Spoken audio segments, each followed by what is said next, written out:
நஹ்மதுஹு வ நுஸல்லி அலா ரசூலிஹில் கரீம். அம்மா பஅத்.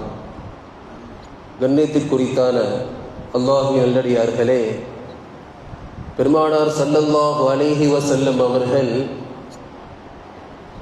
மக்காவிலே தனது சொந்த சமூகத்தால் புறக்கணிக்கப்பட்ட பொழுது, பெருமானார் கடுமையான மன உளைச்சலுக்கு ஆளான பொழுது அல்லாஹ் ரப்புல் ஆலமீன் ஒரு வசனத்தை இறக்குகிறார்.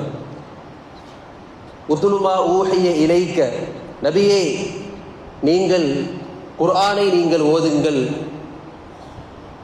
அடுத்ததாக வஅகிமிஸ் ஸலா, நீங்கள் தொழுகையை நிலைநாட்டுங்கள்.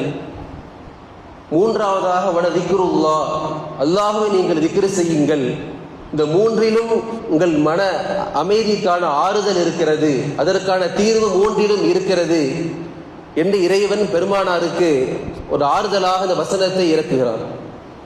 அதில் இரண்டாவதாக இந்த தொழுகை இருக்கிறதே, இதனுடைய தனித்துவம் என்னவென்றால், மற்ற இரண்டு தீர்வுகளும் இந்த தொழுகையில் வந்துவிடும். திலாவத்துல் குர்ஆனாக இருக்கட்டும், திக்ருல்லாஹ் அல்லாஹ்வுடைய திக்ராக இருக்கட்டும், அந்த இரண்டும் இந்த தொழுகையில் வந்துவிடும். இந்த தொழுகையில் மன அமைதிக்கான ஒரு சிறந்த ஆறுதல் இருக்கிறது என்று இறைவன் சொன்னதின் காரணமாகத்தான் பெருமானார் ஸல்லல்லாஹு அலைஹி வஸல்லம் சொல்லுவார்கள், வ குர்ரத்து ஐனி ஃபிஸ் ஸலாத், என்னுடைய கண் குளிர்ச்சி, என்னுடைய இன்பம், என் மன அமைதிக்கான ஆறுதல் தொழுகையிலே இருக்கிறது என்றார்கள் பெருமானார் ஸல்லல்லாஹு அலைஹி வஸல்லம். அந்த தொழுகையை இறைவன் ஆயத்திலே நீண்டு பேசுகிறான். வஅகிமிஸ் ஸலா, தொழுகையை நீங்கள் நிலைநாட்டுங்கள். இன்னஸ் ஸலாத்த, நிச்சயமாக தொழுகை தன்ஹா அனில் ஃபஹ்ஷாஇ வல் முன்கர், அது மானக்கேடான அசிங்கமான விஷயத்தை விட்டும் ஒரு மனிதனை தடுக்கும் என்கிறான் இறைவன். நமக்கு ஒரு கேள்வி, பாவங்கள் செய்யக்கூடிய, குற்றங்கள் புரியக்கூடிய பலரை நாம் பார்க்கிறோம். அவர்கள் தொழத்தான் செய்கிறார்கள், அவருடைய தொழுகை அல்லாஹுக்கு மாறு செய்வதை விட்டும் அவர்கள் தடுக்கவில்லை என்ற கேள்வி நமக்கு வரும். ஒரு முறை ஒரு சஹாபியை குறித்து ஏனைய நபித்தோழர்கள் பெருமானாரிடத்திலே முறையிடுகிறார்கள். யா ரசூலல்லாஹ், அல்லாஹ்வின் தூதரே, இன்ன மனிதர் இரவெல்லாம் நின்று தொழுகிறார், பகலில் அவர் திருட்டு தொழிலிலே ஈடுபடுகிறார், திருடுகிறார் என்ற ஒரு முறையீட்டை, பிரச்சனையை பெருமானாரிடத்திலே முன்வைத்த பொழுது நபி அவர்கள் அவரிடத்திலே சொன்னார்கள், அந்த மனிதரை தொடர்ந்து தொழச் சொல்லுங்கள் என்றார்கள். அவரை தொழுது கொண்டே இருக்க சொல்லுங்கள் என்றார்கள். இறுதியில் என்ன ஒரு மாற்றம், அந்த தொழுகை அந்த மனிதரை பரிசுத்தப்படுத்திவிட்டது, அந்த அசிங்கமான விஷயத்தை விட்டும் இந்த தொழுகை அவரை தடுத்து விட்டது என்று ஹதீஸ் ஷரீஃப்களிலே நாம் பார்க்கிறோம். அல்லாஹ் குர்ஆனில் எந்த இடத்திலேயும் தொழுகுங்கள் என்று சொல்லவில்லை, மாறாக தொழுகையை நிலைநாட்டுகள் என்ற வார்த்தையை தான் அல்லாஹ் பயன்படுத்துகிறான். தொழுகையை தொடர்ந்து தொழ வேண்டும் என்பதற்கு அதற்கான ஒரு அர்த்தம்.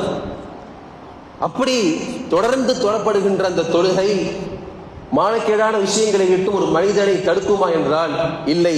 அடுத்ததாக ஒரு கட்டம் இருக்கிறது, அந்த தொழுகை அல்லாஹ்விடத்திலே நன்மையை பெற்றுத்தரக்கூடிய அங்கீகரிக்கப்பட்ட தொழுகையாக இருக்க வேண்டும்.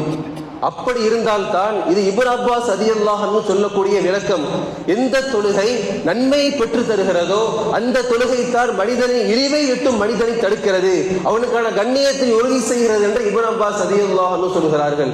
இன்னும் ஒருபடி மேலாக வட திக்ருல்லாஹி அக்பர் என்ற வார்த்தைக்கு அவர்கள் முஃபஸ்ஸிரீன்கள் விளக்கம் எழுதுகின்ற பொழுது, நாம் தொழக்கூடிய தொழுகையை மலாயிகத்துமார்களின் சமூகத்தில் அல்லாஹ் அந்த தொழுகையை நினைவு கூறுகிறான்.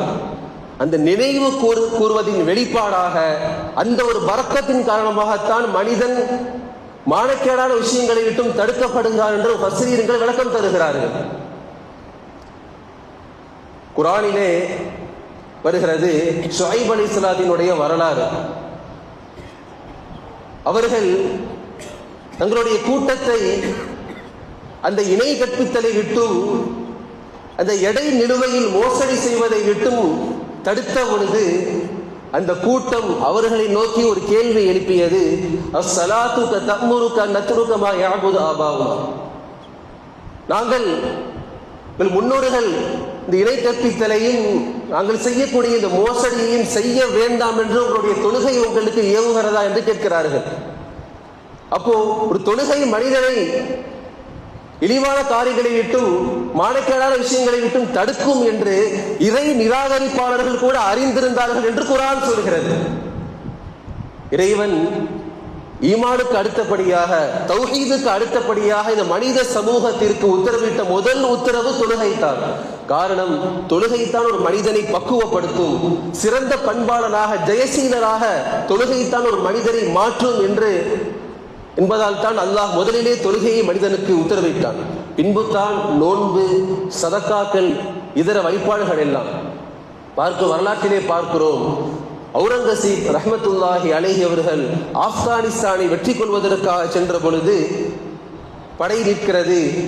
ஒரு யானை படை அருகில் நின்று கொண்டு அவர்கள் தொழுகிறார்கள். இந்த நிழலிலே இதை பார்த்த அந்த படையெடுத்து வந்த அந்த எதிரி நாட்டு மன்னர் ஒரு பொழுதும் நம்மால் இவரை வெற்றி கொள்ள முடியாது என்று மனதில் எண்ணிக்கொண்டு அந்த படையை பின்வாங்கி சென்று விடுகிறார். அப்பொழுது அந்த தொழுகை அவுரங்கசீப் அவர்களுக்கான அந்த கண்ணியத்தை, அந்த மன்னருக்கான கண்ணியத்தை எதிரியின் உள்ளத்திலே போட்டதென்றால் அந்த தொழுகை அர்த்தமுள்ள தொழுகையாக இருந்ததின் வெளிப்பாடாகத்தான் இருந்திருக்கிறது. அந்த தொழுகை தான் வரலாற்றிலே பேசப்படுகிறது என்பதை நாம் பார்க்கிறோம். அபு ஆலியா என்ற ஒரு இறைநேச செல்வர் சொல்கிறார்கள், 3 குணங்கள் எந்த தொழுகையில் இல்லையோ அந்த தொழுகை அர்த்தமற்ற தொழுகையாக போய்விடும் என்று சொல்கிறார்கள். என்ன 3 குணம்? முதலாவதாக அல் இஹ்லாஸ், உள தூய்மை. இரண்டாவதாக அல் ஹஷியத், அல்லாஹ் மீது உண்டான அந்த அச்சம். மூன்றாவது திக்ருல்லாஹ். இந்த மூன்றிலும் நம்முடைய தொழுகையில் ஒன்று கூட இல்லை என்றால் அது அர்த்தமற்ற தொழுகையாக, வீணான தொழுகையாக மாறிவிடும் என்று சொல்கிறார்கள். என்ன மாற்றத்தை இவைகள் தருகிறது? இஹ்லாஸ் இருக்கிறதே, நல்ல காரியத்தின்பால் மனிதனை தூண்டுகிறது. அந்த ஹஷியத், இறை அச்சம் இருக்கிறதே, மானக்கேடான விஷயத்தை விட்டு மனிதனை தடுக்கிறது. இந்த திக்ருல்லாஹ், அல்லாஹ்வுடைய திக்ர் இருக்கிறதே, இது நல்லதை ஏவி தீயதை தடுக்கிறது.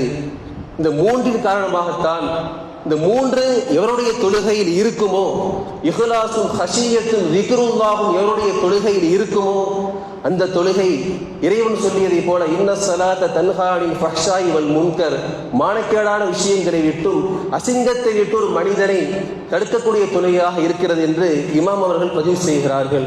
அல்லாஹ் ரப்புல் ஆலமீன் நம்முடைய தொழுகைகளை அது போன்ற அர்த்தமுள்ள தொழுகைகளாக மாற்றி அல்லாஹ்வுடைய பொருத்தத்தை பெறக்கூடியவர்களாக ஆக்குவானாக. வ ஆகிரு தஅவானா அல்ஹம்துலில்லாஹி ரப்பில் ஆலமீன்.